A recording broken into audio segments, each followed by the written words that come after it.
Hey, True Believers. Chris Mack coming at you today with Batman Annual Issue 5. I really wanted to like this book. And for the most part, it was entertaining. But there's one big glaring thing, and we'll talk about that in a second. Let's talk about who made this book first. This is called There Is Hope in Crime Alley. It is James Tynion doing the story, and James Stokoe doing the art. Clayton Cowles doing the lettering. There's everyone else working on the book, and of course Batman was created by Bill Finger with Bob Kane, and I love that they put with great appreciation to Denny O'Neil. Very awesome stuff there. Now, this book right here, The Origin of Clownhunter Revealed. And I have to say that this was a lot more enjoyable than the last Clownhunter one-shot that we got, or I don't remember the title of it off the top of my head. I'll leave a card somewhere up here, but yeah, the one where he goes off to the boarding school, that was terrible. I was not a fan of it. But this, one thing about this particular issue that I enjoyed is the fact that it focuses on Leslie Tompkins. Though I hate in Rebirth, she's she doesn't look the same as she used to. I'm used to this very older lady from the comics and, of course, from Batman the Animated Series. So seeing her like this, it took me a minute to be like, okay, who the hell are we following here? But let's listen to how Tynion sets this up. Years ago, the neighborhood was the dwelling place of the rich and soon-to-be rich, a place of gourmet restaurants and fashionable theaters, of elegant women and suave men. But the dry rot of time set in, and the laughter stopped, and the lights dimmed, and those elegant women and suave men sought their pleasures elsewhere. And now only the forlorn and desperate walk these streets. For one night, 2 brutal slayings occurred, signaling the beginning of the end. The area known as Park Row acquired a new name: Crime Alley. So I've said this many times in modern comics, how I say just trying to storytell, it doesn't have the chops like older writers like Chris Claremont, John Byrne, Jim Starlin, etc., so forth. Tynion, I feel like, is just one of those that really gets it, because every time you read a story by him, whether it's like this or The Nice House on the Lake, you're drawn in by the words. Now, with that said, we're kind of getting into what pisses me off. So the artwork here, you can see the beginning, not so bad. You kind of it threw me on who Leslie Tompkins is. Sorry for the glare, guys. But it says here that, Leslie Tompkins has heard the story of that night more times than she could say. Every time she makes the walk, it plays through her mind. And so she goes through what happened with Bruce, with Joe Chill slaying his family. And here's where it kind of started to throw me, is the artwork in and of itself wasn't too bad, but that was the crux of what really started to irk me. Is I feel like this style belongs more in something you'd see like an Image or like an indie horror comic book. But for a mainstream Batman book, I don't know, it doesn't feel finished, it doesn't feel polished, and it feels like Stokoe is just not quite there yet in terms of delivering a Batman book, especially when we start getting into faces. I mean, look at this. Tynion brings us back in and says, in some nights, history threatens to repeat itself. And the dude looks like something you would see like in Mad Magazine.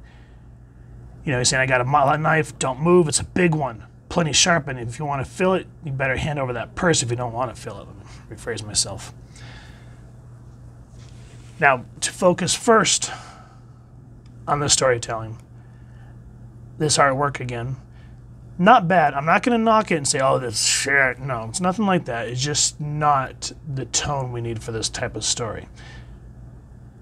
However, going back to the narration, we can see how Leslie Tompkins is a superhero in her own way. This guy was getting ready to hold up Leslie, and he goes, there's Leslie Tompkins. She runs the free clinic here in Crime Alley. She's the one who's going to save your worthless life someday, just like she saved Big Henry. She goes, easy, Henry. You know, Big Henry don't like it when people try to stab his friends. Big Henry liable to break a little man into pieces and use his puny bones as toothpicks. And so everyone runs away from Big Henry because he's like one of those big hosses in the homeless world of Crime Alley. She goes, like, thank you, Henry. Though I wish he didn't resort to violence and threatening him. Big Henry knows. Big Henry's been going to your anger management workshops down at the clinic. They help Big Henry keep his head straight. So you can see how Leslie tries to be a hero in her own way that's not resorting to violence like Batman, and that's just how it's always been. She's always wanted Bruce to get away from that life. If you go back and look at what we reviewed over Batman Year 2, where she was trying to introduce her, trying to get Bruce to respectfully get with, I can't remember her name off the top of my head, but she's like, Bruce, don't play her, be a gentleman, get away from this life. But of course it all fell apart and it broke Leslie and Alfred's heart.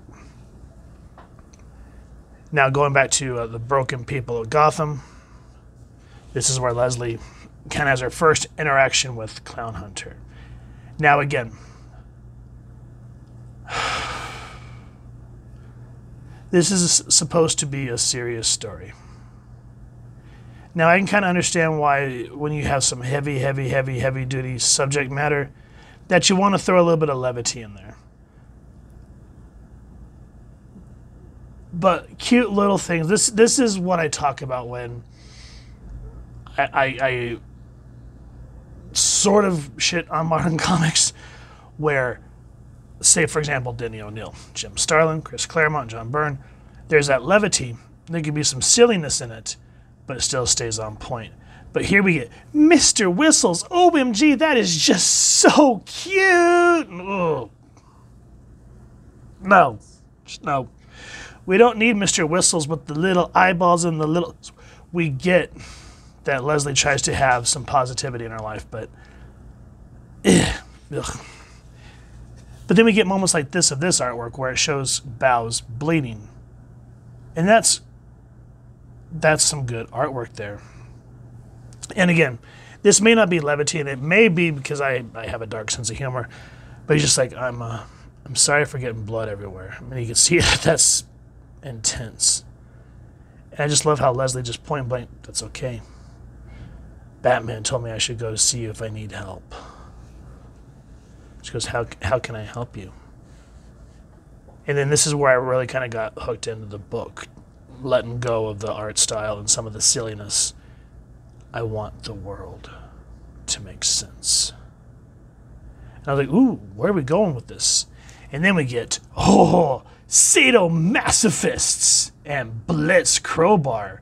Oh, that is just so cute. LOL, so random. Had to let that one go. Because there's just moments where you kind of get that cringe face and you're like, oh god, that is stupid. But then you realize that this is years ago. This is Bao when he was younger. And we finally get to see his parents.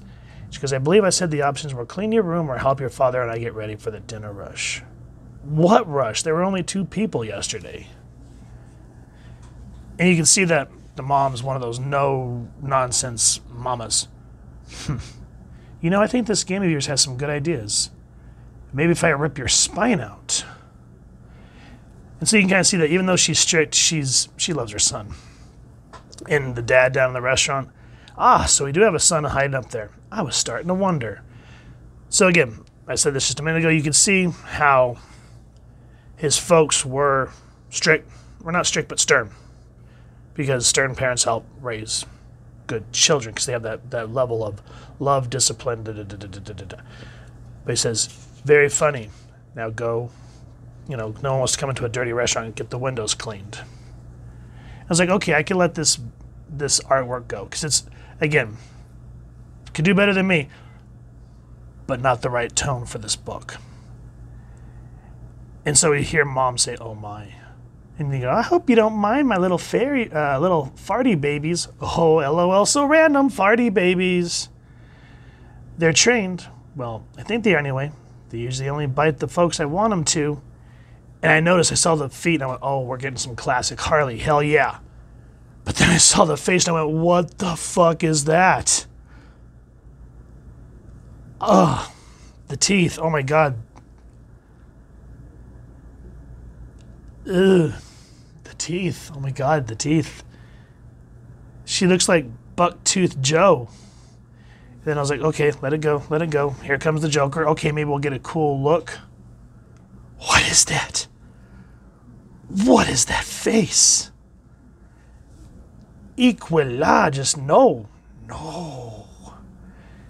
So that's why I'm saying, guys, that the story in and of itself, Tynion's words, are kind of what saved this book. Because, again, Stokoe's not a bad artist. Don't get me wrong. I'm not trying to make fun of the artist, but I'll say it again respectfully that this was not the right choice for this book. With the seriousness of finally figuring out what happened to Bao's family, because you realize what happened this night is the Joker and Harley stole a bunch of jewels. They decided to have a dinner together, etc., so forth.